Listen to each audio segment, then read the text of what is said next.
Hello, welcome to the channel. How to stop doubting and start acting. You know, I have met more people who fail to move forward, not because they lack ability, but because they hesitate. They sit with a good idea in their hands, and instead of building it, they turn it around in their minds, looking for cracks, imagining all the ways it might fall apart. That, my friend, is the slow death of doubt. It's invisible, it's polite, but it will kill your ambition just the same. When I was a young man, working on the family farm, I knew what it felt like to have an idea that seemed too big for my circumstances. I would watch the steam engines roll by, the mechanical threshers, and think, why can't I make something that moves on its own? The thought was exciting, but almost immediately the voice of doubt would creep in. You don't have the money. You don't have the education. You've never built anything like that before. That voice is familiar to you, I'm sure. It sounds reasonable, doesn't it? That's the danger of doubt. It wears the mask of reason. It pretends to protect you from failure, when in reality, it's protecting you from success. What I learned is this. Doubt never disappears on its own. You have to act in spite of it. You can wait a lifetime for certainty, and you'll die waiting. The first secret to overcoming doubt is this.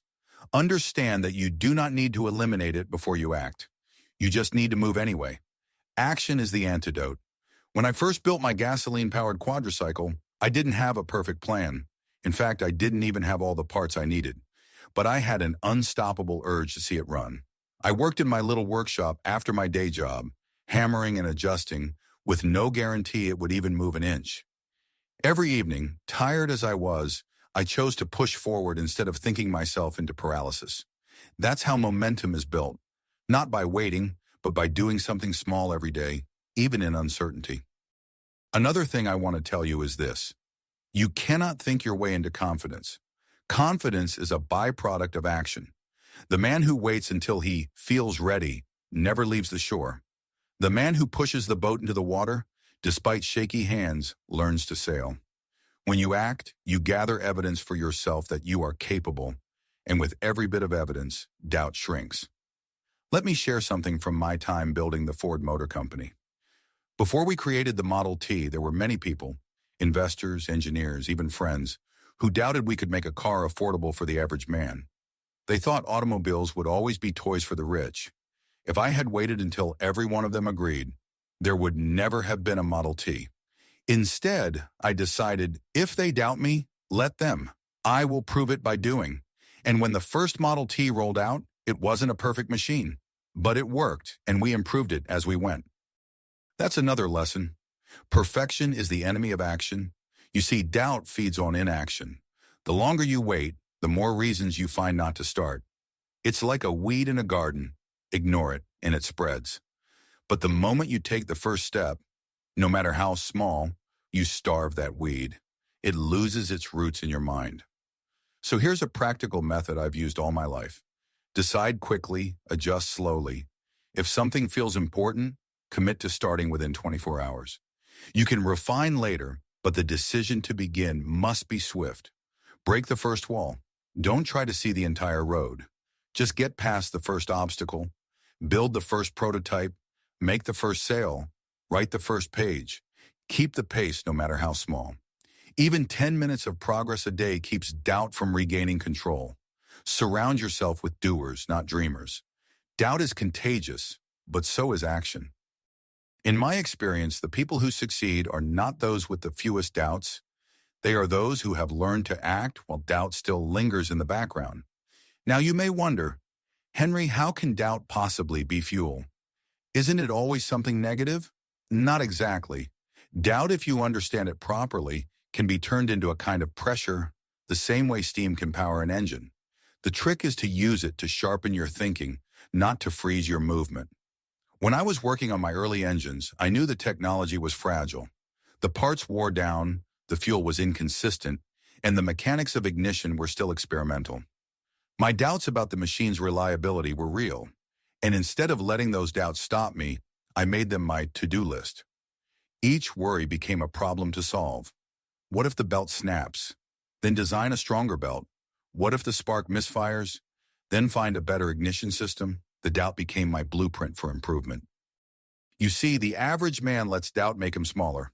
The wise man lets doubt make his work stronger. I'll give you another example from the Model T production line. Before we built the moving assembly line, there were voices, even inside my own company, saying, "It won't work. It will slow things down. Workers will hate it." Now, I had my doubts too. I wasn't sure how people would react to such a change. But instead of killing the idea, those doubts forced me to run experiments first. We tested the line with small batches, adjusted the speed, redesigned tools. By the time we scaled it up, we had removed most of the friction. That is the power of turning doubt into a testing ground rather than a graveyard. Another thing I learned is that doubt hates clarity. The fog of uncertainty is thickest when you don't have a clear, written goal. I have always said, if you think you can do a thing or think you can't do a thing, you're right. But behind that is something deeper. You must know what that thing is. A vague desire, like "I want to be successful," will drown you in hesitation. A clear goal, "I want to design a car under 900 within the next 2 years," forces you to act, because now the path is measurable. I often kept notebooks not to write poetry or abstract ideas, but to define exactly what I wanted to achieve and the steps I could take next. I didn't wait for the whole plan, just the next 3 or 4 steps. That kept me moving when others stood still, trying to predict every bump in the road. If you remember only one thing from me on this subject, let it be this. Movement is the cure for doubt. Not thinking, not researching, not discussing, moving. Build the prototype. Make the call. Drive the first nail. Every day you wait, your vision fades a little. Every day you act, it becomes sharper. And here's another truth. People around you will try to project their doubts onto you. Sometimes they do it to protect you, other times to justify their own inaction. In my life, I heard many people say, "It's too risky." I learned to translate that into, "It's too risky for me, but maybe not for you."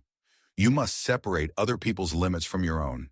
In fact, I made it a habit to politely nod at people's warnings, thank them for their concern, and then go right back to building. Let them keep their doubts. I had enough work without borrowing theirs.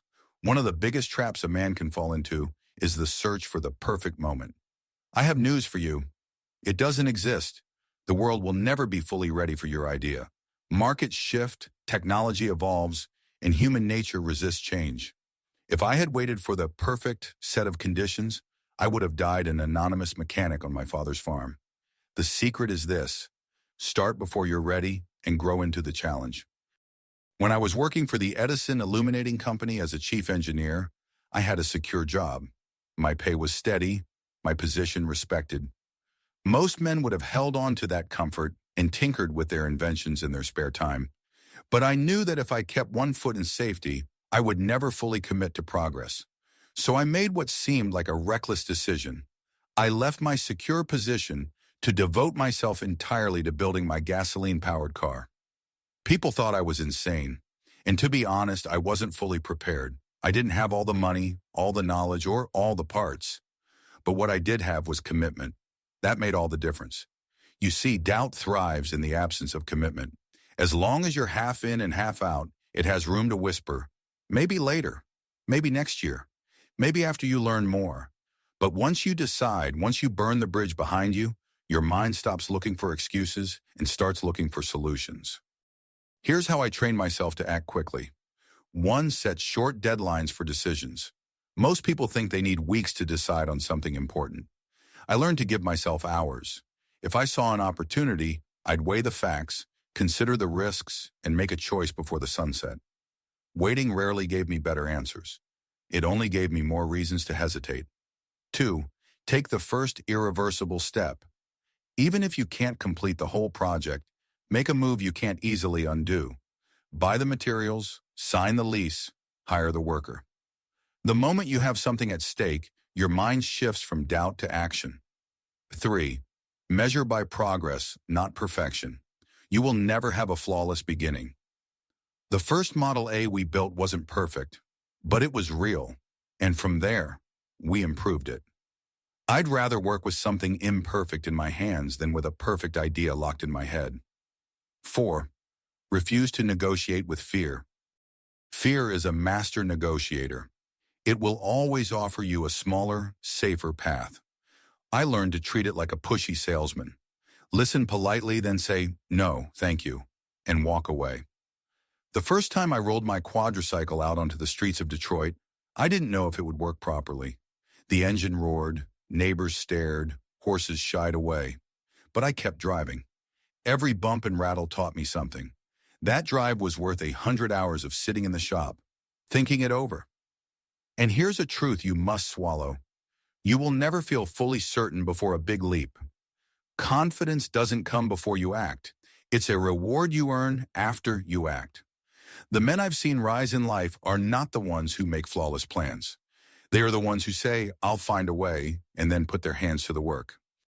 There's a habit I formed early on that I believe every man and woman should learn if they want to silence hesitation. Train your mind to move from thought to action without unnecessary delay. Overthinking is like a rocking chair. It gives you something to do, but it doesn't move you forward. I've watched talented men sit in that chair for years, polishing the same idea in their heads until someone else, less skilled but more decisive, brought it to market and reaped the rewards. To break that cycle, I began to live by a simple rule. If the decision is clear, act now. If it's unclear, get enough information to make it clear, then act immediately. That's it. No endless weighing. No running to a dozen friends for opinions. Just decide and do. Let me tell you a personal story about this. When the first investors approached me with the idea of forming the Ford Motor Company, I had other offers on the table. I could have spent months negotiating, calculating every possible outcome. Instead, I asked myself one question. Does this move me closer to my goal of building cars for the masses? The answer was yes. I signed within days. Did I have every detail ironed out? No. But by signing, I forced myself to figure them out as we went. That speed gave us an advantage over competitors who were still holding meetings. Here's what most people don't understand. Hesitation is not neutral. It has a cost. Every week you delay, the world moves forward without you. A competitor releases their product. The market changes. The opportunity fades. The man who acts first shapes the field. The man who acts second plays by the first man's rules. Now I know some of you are thinking, but what if I make the wrong move? Here's the truth. You will make wrong moves. I've made plenty. But a wrong move followed by correction is still progress. A man who fails forward is 10 miles ahead of the man who never starts. I also learned to set mental triggers to push me into action. For example, when an idea came to me more than 3 times in a week, I treated that as a sign to test it immediately. If a problem kept appearing, I set a rule. Take one action towards solving it before the day ends. These small triggers kept me from falling into the trap of someday. In my personal life, the same principle applied. When I met Clara, the woman who became my wife, I didn't spend years wondering if it was the right time. I knew she was the one, and I acted. Doubt doesn't just kill business dreams. It can rob you of the best relationships, the best adventures, the best moments of your life. If you want to stop doubting yourself, you must stop giving doubt so much room to live. Keep your mind busy with doing, not debating. Replace hesitation with habit, and that habit is forward motion. You see, it's one thing to act when the sun is shining, the road is clear, and the crowd is cheering you on. It's another thing entirely to act when the clouds are black, the road is muddy, and the voices around you are shouting that you're finished. I have been in that storm more than once. When the Ford Motor Company was still young, we faced a crisis that could have ended us. We had poured our resources into building the Model T, but the production process was slow, costs were high, and our competitors were mocking us in the papers. Shareholders whispered about replacing me. Even some of my own engineers doubted the vision. In those moments, hesitation is seductive. You think, maybe I should pause. Maybe I should wait until the pressure dies down. But I learned that when you stop moving in a storm, you sink. So instead, I doubled our pace. I made the controversial decision to shut down production temporarily, not to retreat, but to rebuild the factory into a moving assembly line. This was dangerous. If it failed, we'd have wasted precious months and millions of dollars. but hesitation would have been deadlier. And here's the thing. The louder the voices of doubt, the more critical your own voice becomes. You must be your own strongest ally. When criticism hits, most people do one of two things. They believe it and quit. They deny it and hide. I chose a third option. Listen to it, extract any truth, then use it as a weapon. The critics said our cars were too slow to produce. They were right, so I fixed it. They said the average man couldn't afford a car. That was true, so I made it affordable. The sting of their words became fuel. Another lesson, you cannot measure your progress solely by public approval. The crowd is fickle. They may laugh at you one day and cheer for you the next, but if you hinge your actions on their applause, you'll become a puppet. When I was laughed at for predicting that a car in every home would be possible, I didn't argue. I went back to the workshop and built until it became reality. Failure also plays its part in doubt. I have seen good men paralyzed after a single setback. They take failure personally, as proof that they aren't capable. I've never seen it that way. Failure is information. It's a map of what doesn't work, clearing the path to what will. The only man truly defeated is the one who stops trying. Let me put it simply. Doubt grows in darkness. Action is light. And the quickest way to brighten your path is to take a step forward, even if you can't see the whole road. I built a personal system for myself, a mental operating model that kept me moving forward when most men would stop. It's not complicated, but it requires discipline. If you apply it, you'll find that doubt has less room to grow in your life. 1. Anchor yourself to a definite purpose. Doubt feeds on vagueness. If you don't know exactly why you're doing something, you'll question every step. My purpose was clear: to build an automobile so affordable and reliable that every working man could own one. Every decision I made was weighed against that purpose. If it brought me closer to it, I did it. If it didn't, I dropped it. No matter how clever or tempting the distraction was. When your purpose is definite, you stop drifting.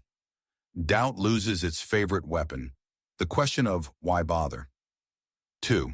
Convert problems into projects. Every obstacle I faced became a project on my desk. When we couldn't produce enough cars fast enough, I didn't see it as a disaster. I labeled it Production Acceleration Project. That mindset shift is powerful. A problem feels like a weight, but a project feels like a task you can complete. Whenever you feel doubt creeping in because of a challenge, give that challenge a name, set a goal for it, and get to work. 3. Keep a next step list. You don't need the whole map to start the journey. You just need the next landmark. In my notebooks, I always kept a next step column beside my goals. It might say, test ignition system with new spark plugs. Meet with steel supplier about price cut.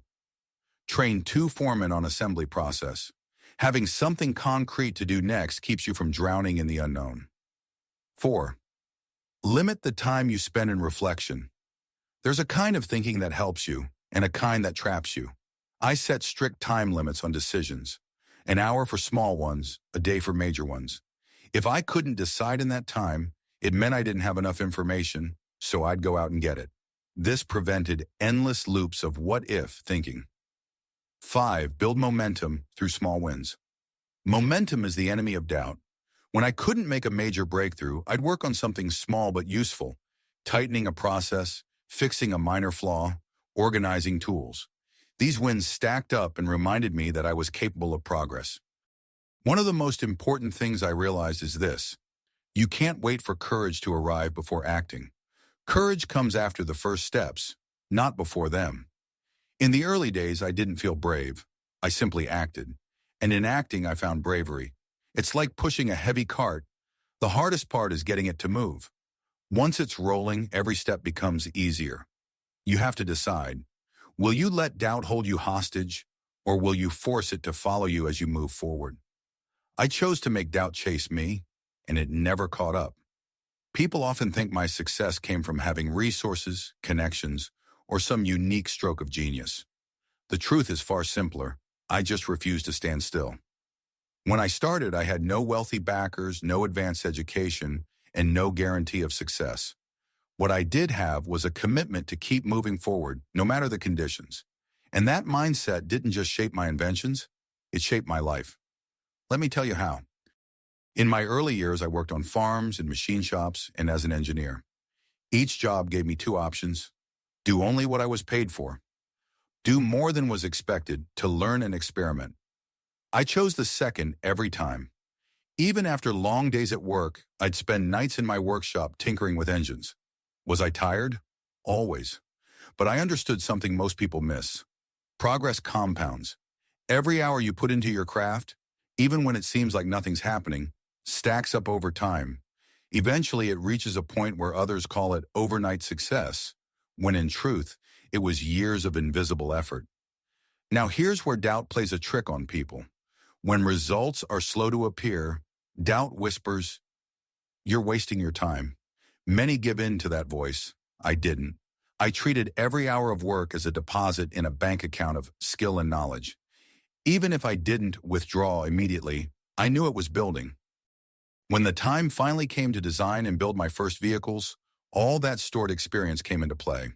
I wasn't starting from zero, I had a foundation. And that foundation existed because I acted consistently, even when I doubted the value of the moment. This principle applies far beyond business.